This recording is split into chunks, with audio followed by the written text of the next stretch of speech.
LFA family, McGroin Nation. What's going on? The sound is way low. All right. Good morning. Happy Wednesday. I'm fixing that. Give it a second. That was a little low. Not sure why. Who's been doing this lately? That should be better. Happy Wednesday. Happy third day of December. Happy Hump Day. Happy Victory Wednesday. We're going to talk about that. Tennessee's 7th Congressional District. A win for Matt Van Epps last night. And you know I'm very hard on the Republican Party in terms of turnout. I get very upset when turnout lags behind what it should. However, there are two sides to this equation. There are two sides to that talking point. Special elections always, no matter what party, have turnouts. And there's Zach, the Misfit Patriot, raiding the stream. So there he is, TMP Uncensored, sending his raid to LFA TV. Hello. Very cool. Turnout is something that always lags in special elections. We saw this in April in, I believe it was Florida 1 and Florida, I want to say 30, but I don't know if they have 30 congressional districts. But with Mike Waltz's district and Matt Gaetz' district, Randy Fine and Jimmy Petronis, right? And it was a 30-point margin in the general election, and it was a 15-point margin. And I said, whoa, half. It went down by 50%. That's no good. But it was still a win. This Tennessee 7 race was positioned as a 2-point race. Emerson found a 2-point race. You had a lot of people saying it's going to be close. It's going to be a nail-biter. Last night was not a nail-biter, okay? I'm not saying I'm satisfied with an 8.5 or 9-point win about, 8.8, an 8-point win in a district that Donald Trump won by 22 points just a year ago. I'm not saying that that's something to just laugh off and shrug off and say, it's a special election. But in a way, you have to expect things to be a little more competitive in special elections because they're special. It's not at a conventional time. It's not in a conventional manner. You had a primary in October, the general 2 months later, right? So there was a lot of, unorthodox. That's what happens with these special elections. Is a lot of out of the ordinary things that go into these special elections. All of that has to be taken into account when we talk about projections. Now, when I see an Emerson poll a week and a half, 2 weeks before the election, and it's showing a 2-point race, and Emerson, say what you want about pollsters, generally is fairly accurate. Now, they missed. They missed on this poll. They absolutely missed. They said 2 points. It was 8 points. They missed by 6 points. Okay, they missed. It's outside of their margin of error. But when you see that, you say, okay, that's a little much. And then you see it almost 9 points, and you see how much money was spent in this race on both ends, and you realize, okay, this was not actually a nail-biter. Now, there are lessons to be learned for the Republicans in Tennessee 7. What are those lessons? We're going to get to that because there's a couple of things. It's not all bad, by the way. It's not all bad. Kit Kat Mars, looking for that perfect world. Imagine if all Trump voters came out and voted for their state and local elections, right? Imagine what would happen. Dylan. Is Dylan in the chat yet? He's there. He's here. Dylan, imagine if Trump voters would just come out and vote. My gosh, Kit Kat Mar, 100% right. 100% right. 100% right. But again, yesterday was it wasn't a 1.5 point margin. You weren't like, oh my gosh, what's going to happen when the mail? There's actually not a lot. There's vote by mail is not a thing in Tennessee. So I saw people going, it's cheating. Tennessee is number 1 in election integrity across the entire country. Like, they do ID. Voter ID is a law in Tennessee. You have to show ID to vote. Remember? We voted early last year. You have to show ID to vote. All right, so look, special elections are weird, okay? what are the lessons that Republicans, I saw this comment a lot. I can't believe Nashville voted overwhelmingly for the woman who said she hates Nashville. Why can't you believe that? These are Democrat voters. These are not smart people. These are very stupid people, right? Very stupid people. Incredibly stupid. So we're going to go through those. We're going to go through those results from last night. We will show you. All right, we'll show you the county level results that took place. It was Davidson County. Davidson County, which is Nashville, was the only county that voted for Aftyn Behn. And they voted overwhelmingly for Aftyn Behn. Everything else, every other county voted for Matt Van Epps. And Matt Van Epps, obviously, it comes out with the win. 8.8 points was the final margin. 96,988 votes for Matt Van Epps. 81,044 votes for Aftyn Behn. Almost, just under half. Just under half of Aftyn Behn's votes came from one county, which was Davidson County. Okay?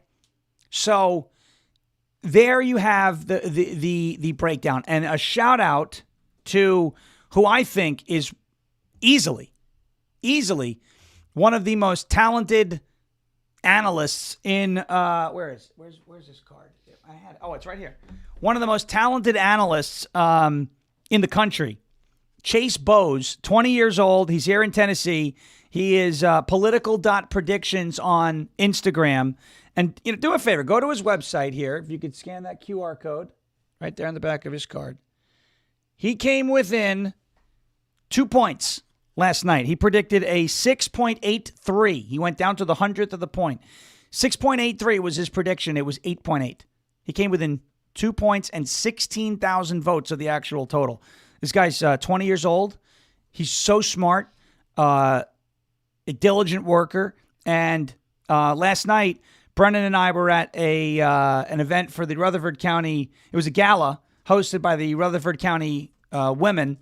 And it was a lot of fun. And Chase was there. I spoke to him a couple weeks ago at T-Bones in Politics for Mayor Joe Carr, who's out of the hospital, by the way. Our mayor, he got into an incident with a horse, right? He was training a horse with his son. He walked all the way over to see us. I was shocked that he was there moving around. Joe Carr, 3 weeks ago, mayor of Rutherford County, 9 broken ribs, a lacerated liver, and a partially collapsed lung. And 21 days later, he's up and walking around. So it was nice to see him yesterday. That's a tough guy. That's a tough cookie. But Chase is doing a great job, Chase Bowes, and we're going to have him on during midterm season. You guys are going to be blown away by his analysis. But he came within 2 points of predicting a special election, okay? So he did better than Emerson. Emerson missed by 6 points. Chase missed by 2 points, which is most, you can't be perfect, but he's the closest thing. And what did he say? He had a 98% accuracy rate going back to his predictions all the way to 2022.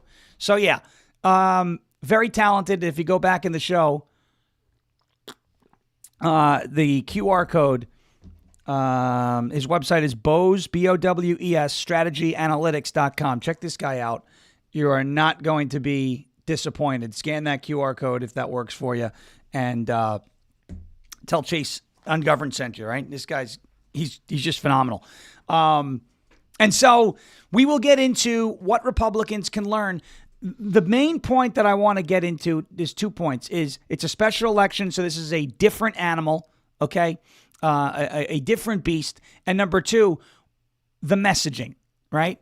I love the Nashville voted for her even though she said she hated Nashville. Well, maybe it's time to admit, maybe it's time to acknowledge that those types of things don't matter anymore. They should,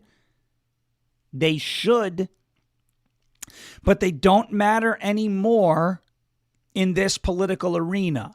That's very important. So we are going to get to all of that. We also have a very, very interesting stand that Donald Trump is taking regarding the Biden Autopen Pardons. And I'm going to give you, look, this is going to be one of those things where you're not going to hear what you want to hear, but you're going to hear what I believe to be the truth, and it is backed up by case law, okay? Now, I'm going to preface the entire pardon discussion by saying I have no problem if Donald Trump wants to test any legal theory surrounding signing a pardon with an auto pen. Okay? You want to test the theory? The only way to test that theory of whether or not the president can use an auto pen to sign a pardon, and if a staffer can do that, all these questions about Biden and the auto pen pardons, the only way to test it is to test it. So I think that's what Donald Trump is doing here. He's trying to get some boundaries and get closure on the matter, because he came out and said on Truth Social, the pardons are null and void. Fine. He can say what he wants. I have no issue with him saying things. Just because he proclaimed it on Truth Social does not make it true. That's number one. Number two, the president does not have the power to rescind pardons, and we don't want the president to have the power to rescind pardons. That's number two. And then number three is this is going to be battled in the courts. This is going to be battled in the courts. And that may be the ultimate goal here, is to test the theory. Test the theory and see what happens.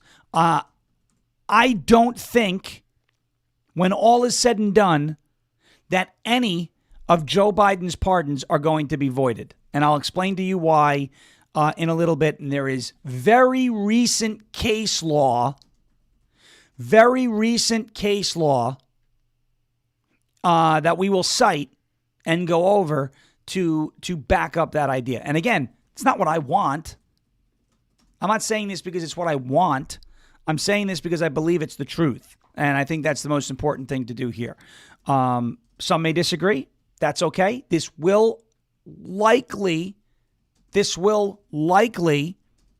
be battled out in the courts. And that may be the ultimate goal here for Trump. Test the theory, get these rulings, get it on record, and set these boundaries. But we'll get to all that.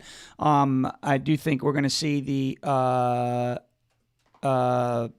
indictments of Comey and Letitia James, at least James Comey, probably by the end of the week. All right. Before we get to all that good stuff, we will get, we got to get to Matt Van Epps. We got to get to pardons, and we will get to all of that. Also, I think the Democrats are laying the groundwork for another impeachment. Very important, 2026 midterms. They are going to use the drug boats, right? They say, he's a war criminal. And think about it. They're laying the foundation for impeachment 3.0. Okay? They've laid the foundation with the illegal orders video, the seditious six.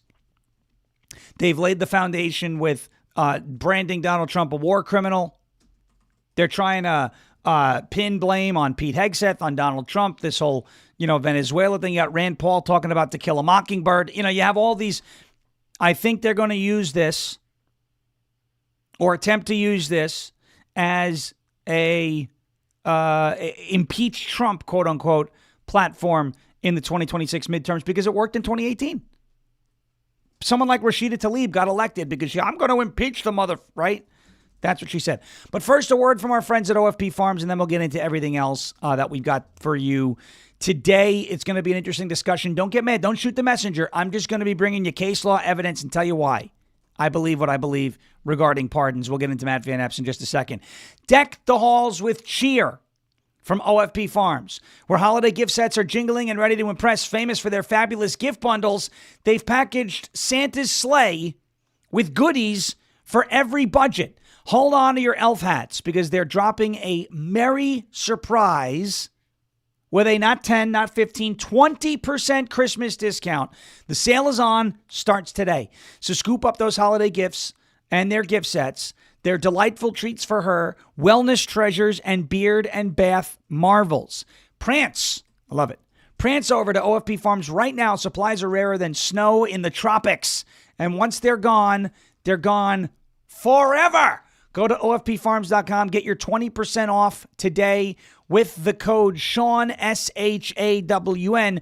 OFPFarms.com. Christmas sale is here. It is actually not just a Christmas sale. It is a Christmas sale, holiday sale, New Year's sale, end of year sale. OFPFarms.com. Promo code Shawn, QR code right on your screen.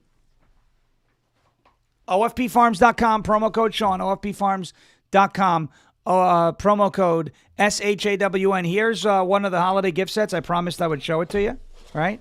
So here, look at this. I mean, it's already, look how nice, right? There's always a nice little card in here, okay?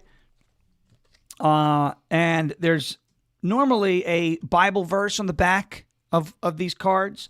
You've got a bit of information about their products, their tallow products. And then, of course, the soaps, the lotions, the lip balms, the scrub-a-doos, right? What is this called? Scrub-a-doo. It's a loofah, right? A soap holder. I think it's just a scrubby sack. It's a scrub-a-doo. A scrub-a-doo. I'd rather call it a scrub-a-doo than a scrubby sack. You can scrub your...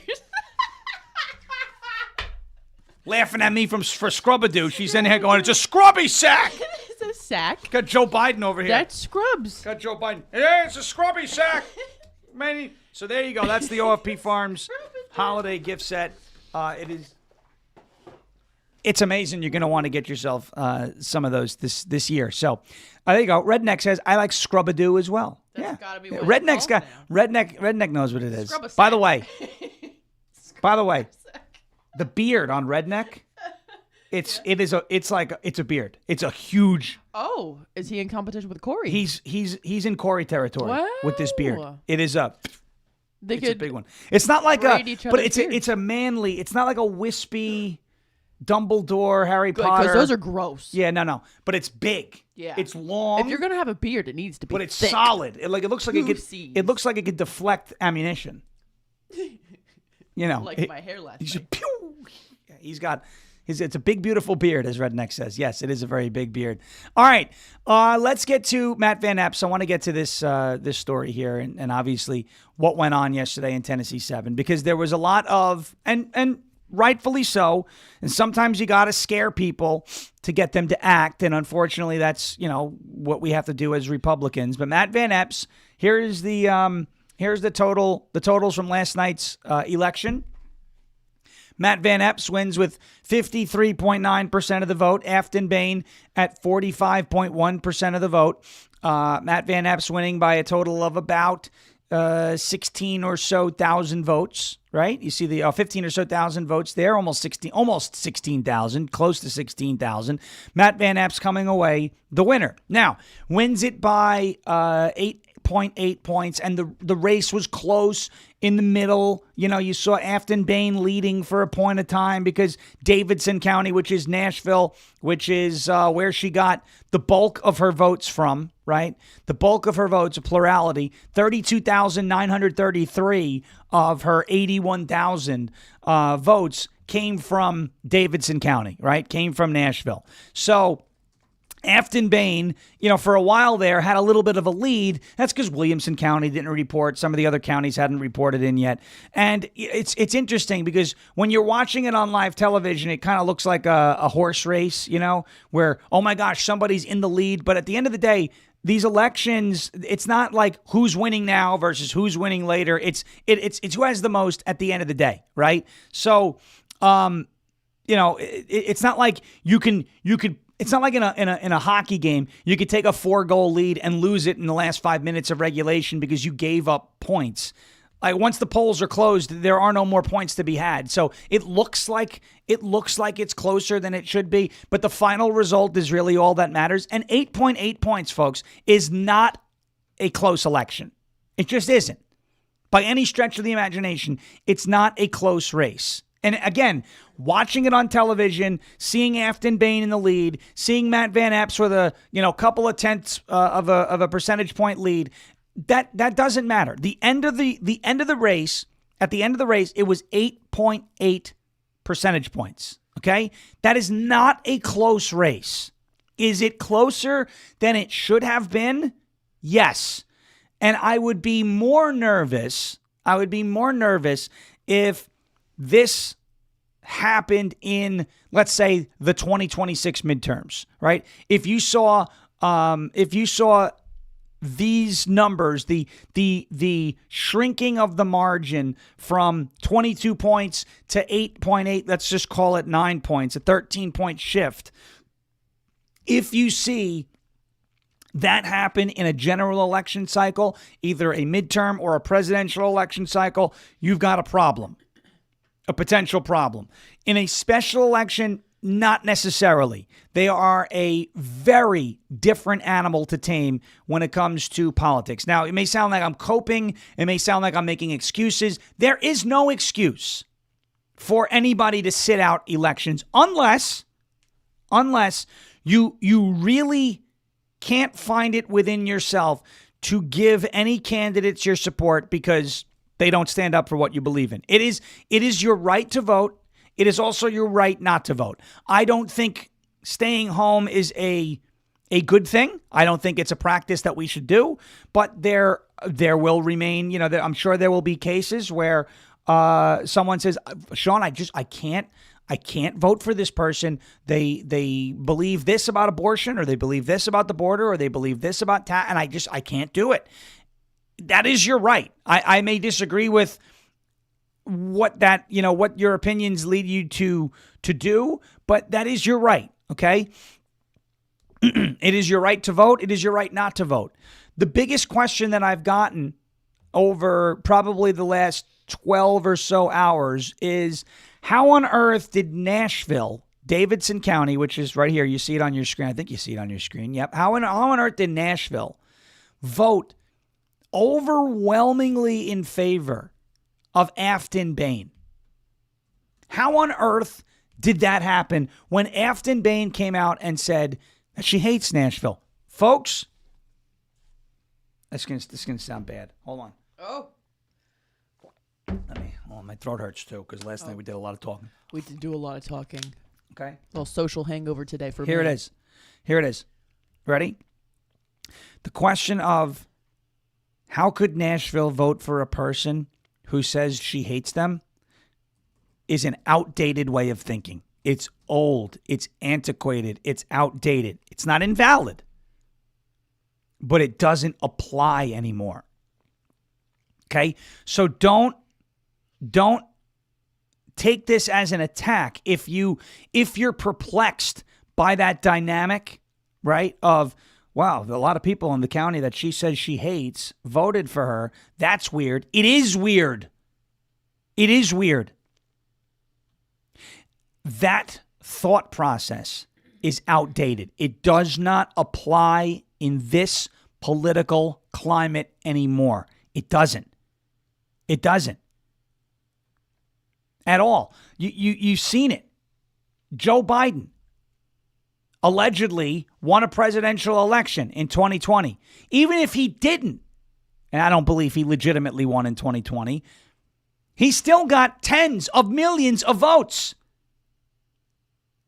including overwhelmingly from the black community, who he has made derogatory remarks about his entire political career. If it mattered, it would matter, right? This idea of, well, she says she hates them, and so she's not going to get support. If you're a Democrat running in a Democrat stronghold, you're going to get support. I told you this about New York City. New York City just elected a Muslim socialist.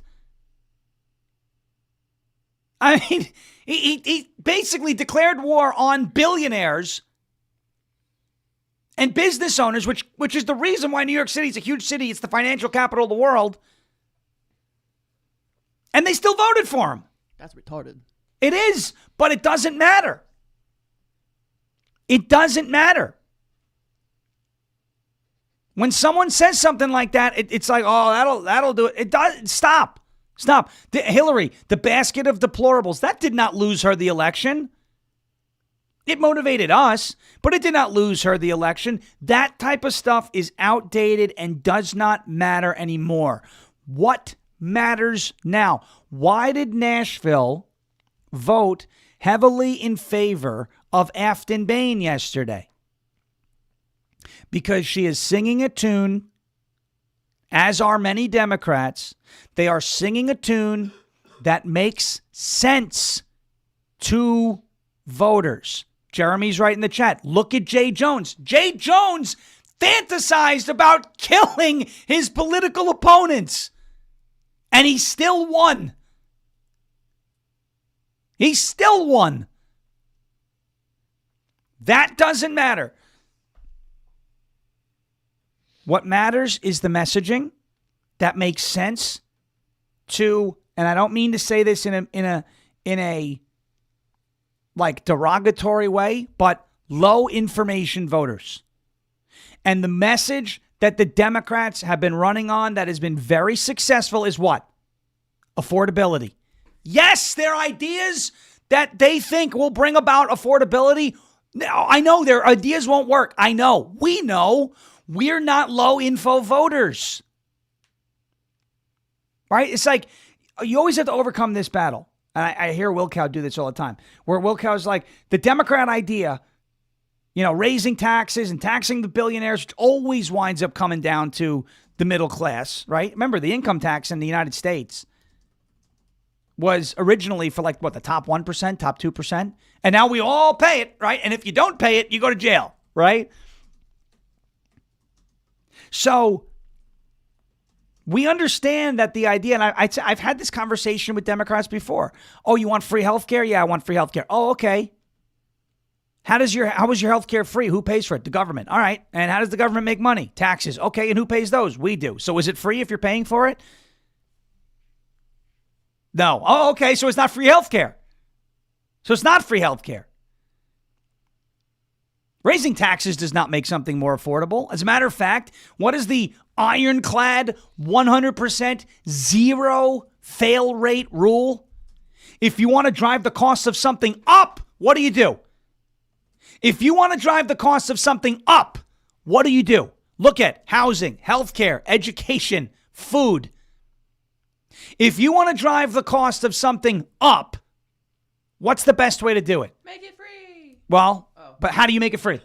Taxpayers, which is called government subsidies. If you want to drive the cost of something up, have the government subsidize it. Because what happens there is essentially the government sets the floor price, right? If the government comes around and says, we are going to give you $1,000 every month to pay for your rent, that landlord, wherever this person is getting that government money to rent their apartment, is going to charge everybody $1,000 for their rent. Even if before that policy was put in place, he was charging $600 a month. Because the landlord knows, oh my gosh, if I price out this tenant, the government will just replace them with somebody paying $1,000 a month. This is what happened in education. This is what has happened in healthcare. This is what has happened with food. This is what has happened with housing. This is what's going on all over the place. The minute government subsidizes something, the cost goes through the roof exponentially. I understand that the Democrat policy and the direction of their policy, the socialist policies that they are running on, affordability, sounds nice. It sounds nice, right? Socialism is communism in a nice, a pretty little candy wrapper. But when you uncover it, it's actually not Tootsie Rolls. It's a piece of sugar honey iced tea. The Democrats are packaging socialism, which is one of the leading causes of starvation, genocide, oppression, poverty across the globe. Around the globe. Because now if I say across the globe, the flat earth lunatics are going to say, oh, you see? He said across. He didn't say around. Or as Zach calls them, the Frisbee earth people. I love the Frisbee earth people. We live on a Frisbee. We're in a giant game of can jam. I don't really care what shape the earth is. I got to be honest. It's a sphere. I think They call it an oblate spheroid. But I don't really care.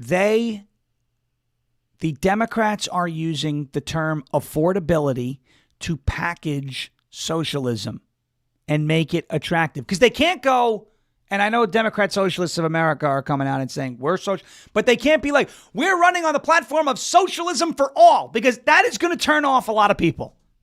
But if they say affordability for all, it turns on a lot of people. It gets a lot of people interested. Oh, Aftyn Behn wants to make Nashville more affordable? That sounds great. I'm going to vote for her. I don't care if she says she hates me. How much could she hate me if she wants to make my life more affordable? See?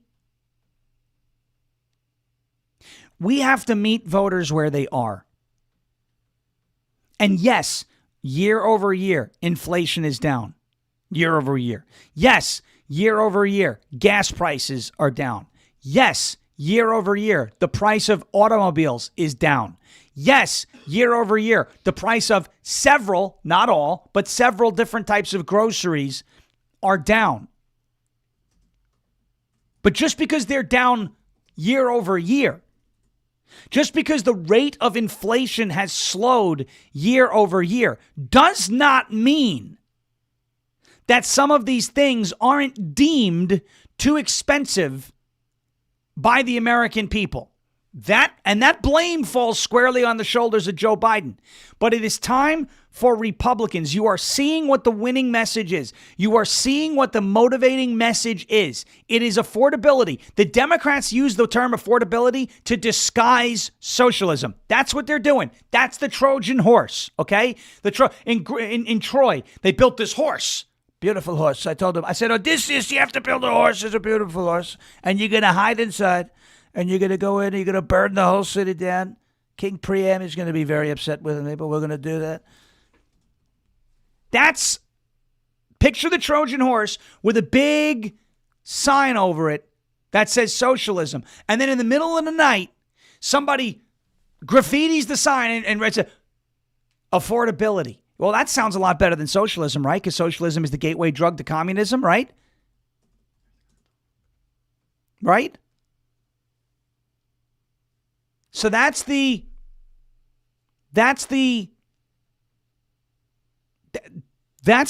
why Nashville and blue cities, you can come out there, you can say F your mother to these people, and they'll still give you their support as long as they hear something that sounds good to them. Affordability is the Trojan horse that will let socialism in the gates. And it's important to learn that lesson. I'm not worried about an apathy thing in this case in Tennessee 7. Yeah, I mean, I would have loved to see more turnout, and we have an apathy problem. Don't get me wrong. And we've got to do a better job of turning people out in the midterms. Don't get me wrong. But the main driver, and we still have a chance to get ahead of this before the Democrats own it completely, is costs and affordability. That was one of the reasons why Donald Trump won in 2024, citing inflation, citing costs, housing costs, grocery costs. Everything was going through the roof under Joe Biden. Inflation was crushing Americans. Remember we said, yeah, these people don't care about the Trump lawfare cases. They care about how much their eggs cost, how much water costs, how much their food costs in the supermarket. Nobody cares about Stormy Daniels. Well, the same applies today. What is the administration doing? And I understand that these are going to be, it's not going to be an instant fix, microwave the steak, easy bake oven type deal where, okay, wave the magic wand and everything's affordable again. It's going to take time. The administration needs to comprehensively, and can't use technical terms, I hate to say it, dumb it down.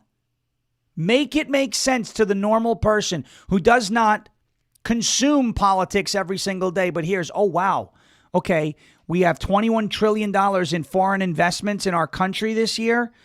We have tariff revenue going through the roof. Donald Trump's talking about abolishing the income tax. Well, that can certainly help when it comes to people having more disposable income and making things more affordable in that case. But the reason why you saw Nashville last night vote overwhelmingly for Aftyn Behn, despite the fact that she said she hates Nashville, is because they don't care. They look at that and go, all right, well, she said that, whatever. But she also said she wants to make life more affordable for me, and I like that. I'm voting for her. That's what happened last night. Now, Matt Van Epps won by almost 9 points. It was not a close race.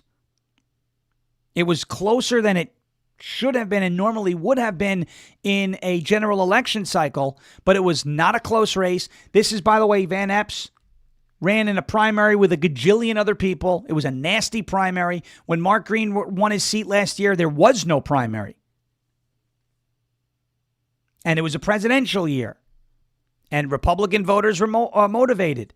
We got to motivate our base again and turn them out, especially coming up in 2026. All right.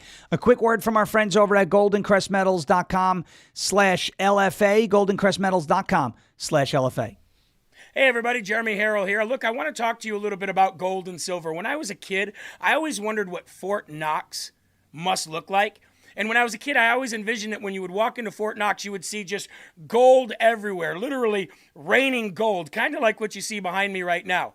Unfortunately, as a grown-up, I don't have that kind of imagination anymore, and I don't even have that much trust that Fort Knox has the 5,000 tons of gold that we're supposed to have there. Meaning that decades ago, we went off the gold standard in this country, which took the value of our dollar down to just mere pennies. And since our federal government doesn't want to go back to a gold standard currency, then it's time to us to take matters into our own hands. Have you ever thought about buying gold and silver?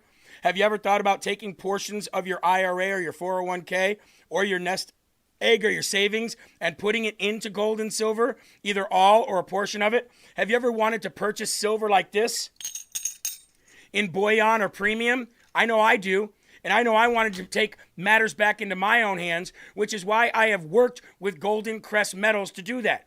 GoldenCrestMetals.com/LFA is going to be your go-to, absolutely transparent and trusted partner. Now, you can go to that website or you can call 888-308-4202.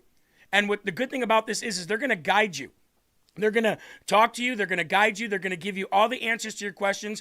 And there's going to be no hidden fees. It's completely transparent. No hidden fees. No pressure, no surprise markups whatsoever. Clients get to see everything before they purchase. They've even agreed to lower the minimum investment to the LFA audience in order to make sure that everybody has access to this. Free IRA storage, free insured shipping, and a full range of precious metals from gold, silver, palladium, and platinum. And if it's easier for you to just maybe click a QR code, well, guess what? We've got that available for you too. Right here, ladies and gentlemen. Click this QR code on your screen and it'll take you right there. GoldenCrestMetals.com/LFA. Again, GoldenCrestMetals.com/LFA, or call 888-308-4202 today to reach these guys. They're going to be a great partner for you, just as they have been for me, and we absolutely recommend here at LFA TV, GoldenCrestMetals.com/LFA. That is goldencrestmetals.com/LFA. Thank you, Golden Crest. Thank you, Jeremy, for being a part of the show. As always, next up, our friends over at Captain Shitties. That's right, CaptainShitties.com, the best salsa in the game. Captain Shitties offers a bootylicious. I love it. You send me a comment that bootylicious. Two-pronged attack on hunger with his legendary Southwest salsa and robust beef sticks. The salsa is a chunky texture of corn, black beans of color, and jalapenos, delivering an authentic meal-in-a-jar experience. The beef sticks, meanwhile, are a hearty protein-packed snack with multiple tangy flavors, satisfying your inner pirate with every salty bite. Check out their offerings on the Captain Shitties website at Captain Shitties, SCHIDDYS. You see it on your screen, CaptainShitties.com, CaptainShitties.com, Captain Shitties Salsa. CaptainShitties.com. Order the salsa, meat sticks, and take a look. The merch and all this stuff here too as well. Coolers, koozies, beef sticks, stadium seats. You go to those college football games, you guys sit on bleachers, some of them. Get a Captain Shitties stadium seat. You'll be comfortable. CaptainShitties.com, CaptainShitties.com. Okay. Are you ready now? This is where I think there may be a small mutiny in the chat. I do not believe the pardons, I don't believe any of the Biden pardons are going to be nullified, voided. But Trump said, okay, I know what Trump said. Trump voids all pardons, executive orders signed using Biden's unauthorized auto pen. Now, with executive orders, he can do whatever he wants, Donald Trump. The president can do executive orders. The next president can do other executive orders, and they can play ping pong for all we know. The president of the United States, and I took so much heat for saying this yesterday on X, because X is, just like every other social media platform, a place of overly emotional lunatics. When they hear something they don't like, they start attacking and going crazy. The president does not have the power to wave a wand and rescind a pardon. Folks, that's just the truth. It's not because I want Anthony Fauci to be pardoned. The fact of the matter is, the President of the United States is not given the power through the Constitution to rescind pardons for any reason. It's not in there. It's not in there. Okay? Now, that does not mean I don't think he should test these legal theories. But here is Article 2, Section 2, Clause 1 of the United States Constitution. The President shall be Commander-in-Chief of the Army and Navy of the United States and of the militia of the several states when called into the actual service of the United States. He may require the opinion in writing of the principal officer in each of the executive departments upon any subject relating to the duties of their respective offices, and he shall have power to grant reprieves and pardons for offenses against the United States, except in cases of impeachment. So the president can pardon. That's all it says. He shall have power to grant reprieves and pardons for offenses against the United States. That means federal offenses. That's all it says. It is very broad. Very broad. Now, in previous legal rulings, including in, this is an opinion, it's not a ruling, but Office of Legal Counsel 2005, it is valid for a president to direct his staffers to affix his name to a document, a bill, a pardon, anything on his desk. It is valid and will be legally upheld if the president does not object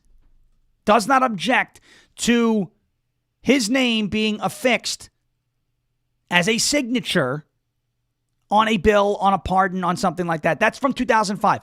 But I've got something even more recent than that. Again, this is case law. This is how I came up with this analysis. This is how I came up with this position. Understand that I'm not telling you these things because I want them to happen. I'm telling you these things because I think they're going to happen. I'm telling you these things because I believe with 100% of my being that this is the reason, that this is what will play out, that what I'm about to tell you will verify. There is a case that took place last year in February. The case is Rosemond versus Hudgens. Rosemond was a federal inmate serving multiple life sentences. He submitted a petition under 28 U.S. Code Section 2241 contending that his sentence had been commuted by then-President Donald Trump back in Trump's first term. His claim rested on a telephone call in December of 2020 between two of his supporters, Rosemond supporters, and the President of the United States. The supporters, Rosemond supporters, offered sworn declarations saying that during the call, the President, quote, said he was going to commute Rosemond's sentence to time served. There was no signed document. There was no clemency warrant. And the official clemency tracking sources did not reflect any grant for Rosemond. The lower district court dismissed Rosemond's petition on appeal. The U.S. Court of Appeals for the Fourth Circuit affirmed that decision. This is why I believe the Biden pardons, all of them, are going to stand. First of all, a writing is not constitutionally required for a clemency grant or a pardon. The only thing a physical document does is serve as proof of the president's intent to grant somebody clemency. Remember what I just read to you from the Constitution. The president of the United States shall have the power to grant reprieves and pardons. Does not say they have to do it in writing, but it basically serves as a receipt so that nobody can question the pardon. That's number one. The Constitutional Clemency Clause, Article 2, Section 2, Clause 2, does not specify any formal method. It simply says the president has the power to grant pardons. That's number one. So in principle, a pardon or commutation could take effect by a public spoken statement or some other method, not necessarily a signed warrant or document. The court explicitly rejected the notion that a written commutation warrant is a constitutional precondition or requirement to clemency. Again, people go, well, why do they do it? Because it serves as documentation, a receipt for the pardon being issued. Number two in this ruling, and this is probably the most important part of the ruling, the judiciary, the courts, said that the courts, should not second guess or require proofs of clemency beyond what the Constitution demands. The clemency power is vested solely in the president. And absent a constitutional constraint, like the Constitution says here, Article 2, Section 2, except in cases of impeachment,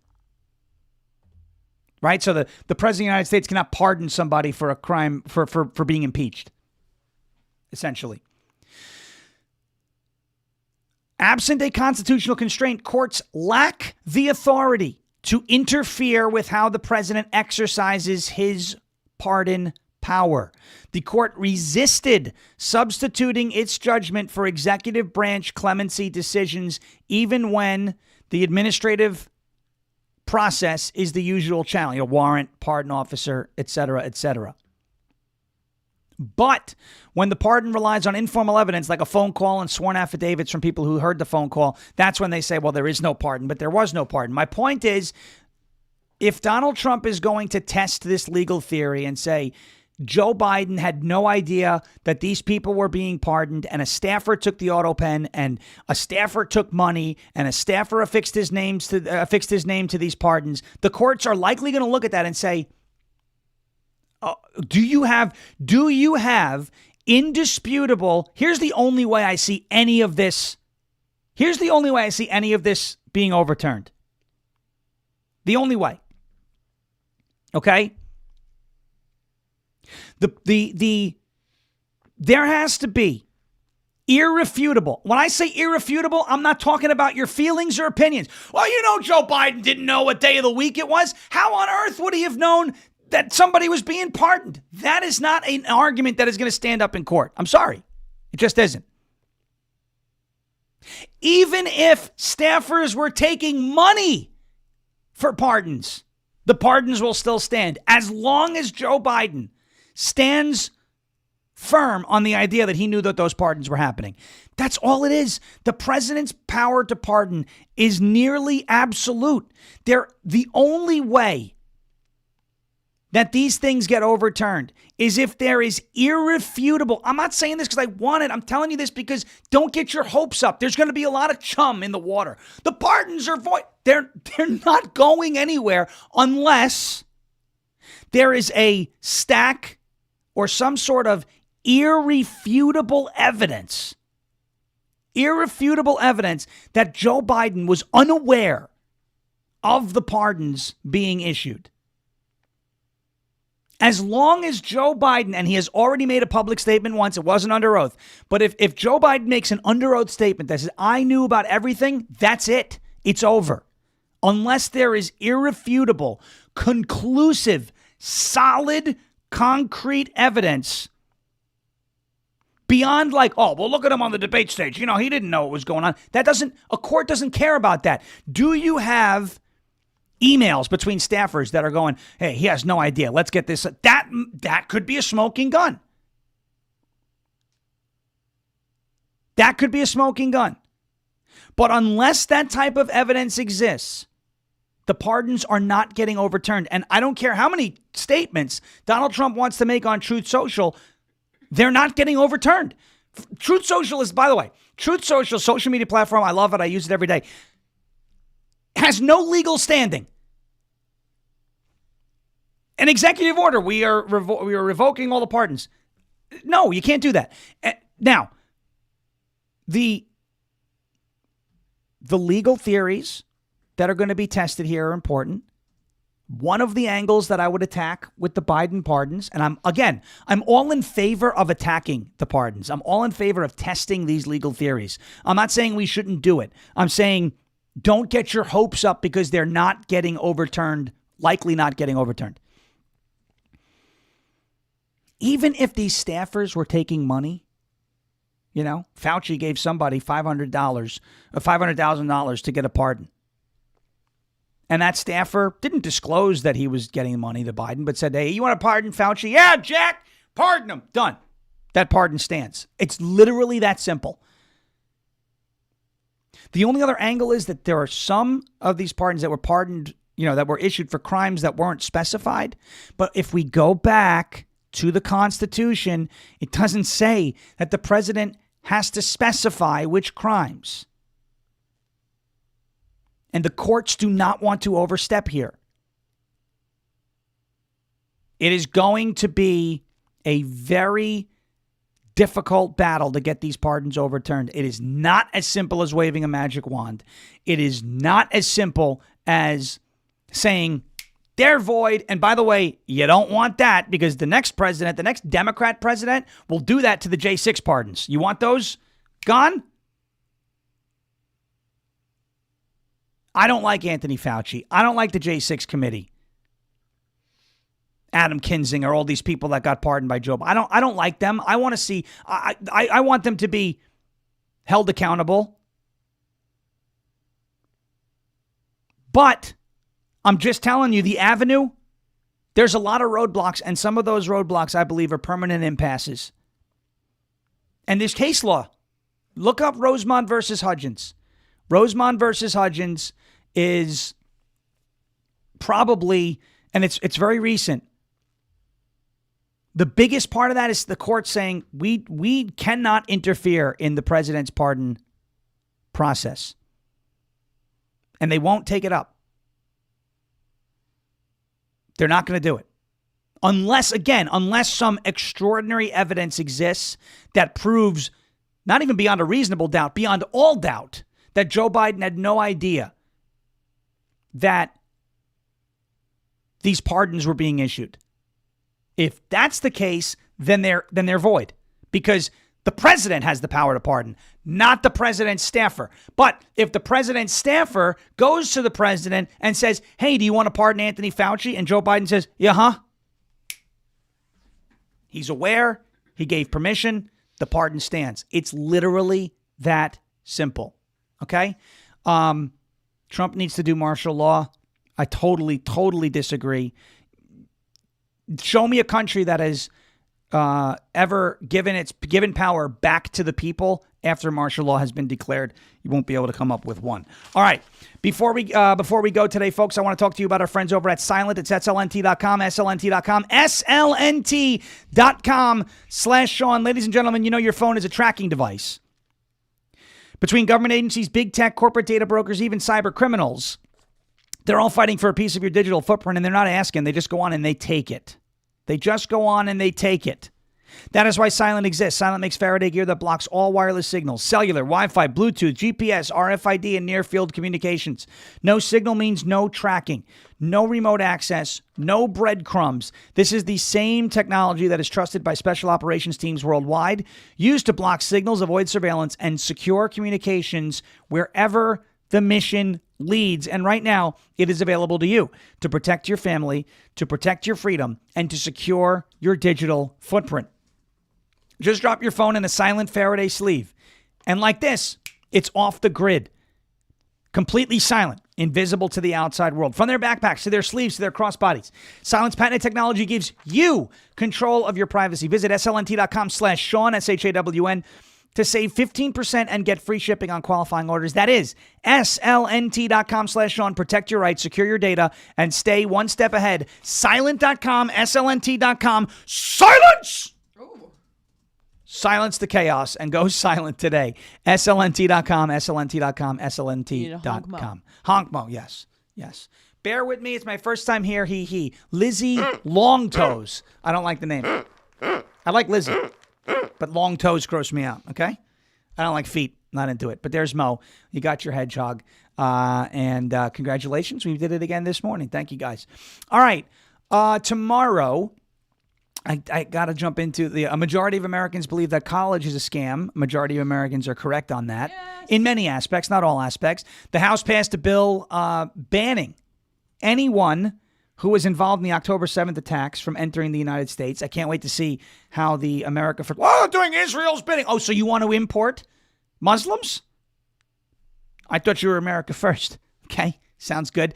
Scott Bessent and the Treasury probing Somali fraud as well. I wanted to get to that today, but, special election and the pardon stuff. All right, there we go. On that note, we are going to get ready to wrap for the day. Folks, before we go, head over to LFATV.us. It's LFATV.us, Lima Foxtrot Alpha Tango Victor Uniform Sierra. How nice was that? Check it out. This is the website. And obviously, holiday season is underway. There are gifts for everybody, every occasion here at LFATV.us. Click on that Visit the Store tab off to the right there. You see them, Christmas ornaments and mason jar mugs, limited edition. Look at that, 50% off at checkout. LFA frosted mason jar mug. Check it out. LFA Christmas ornament as well. Check it out. LFATV.us, LFATV.us, LFATV.us, or JeremyHerrell.com/store. Jeremy is up next on rumble.com/LFATV. It's rumble.com/LFATV. Hit the follow button, hit the thumbs up button before you leave.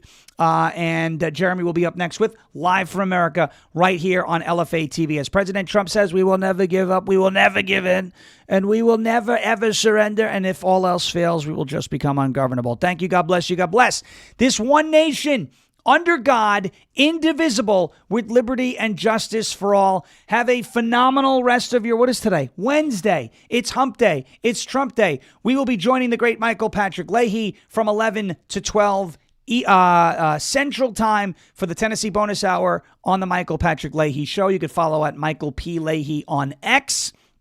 He also just won an award for the best local journalism in the country because of the work that he has done with the Tennessee Star. So we'll be joining him in just a few minutes. Jeremy Herrell up next. Have a great rest of your Wednesday. We'll see you tonight on Misfit, and we'll be back here tomorrow morning. Same time, same place, rumble.com/LFATV. In the words of John Fetterman, good night, everybody. Bang, gavel, and thank you for your attention to this matter.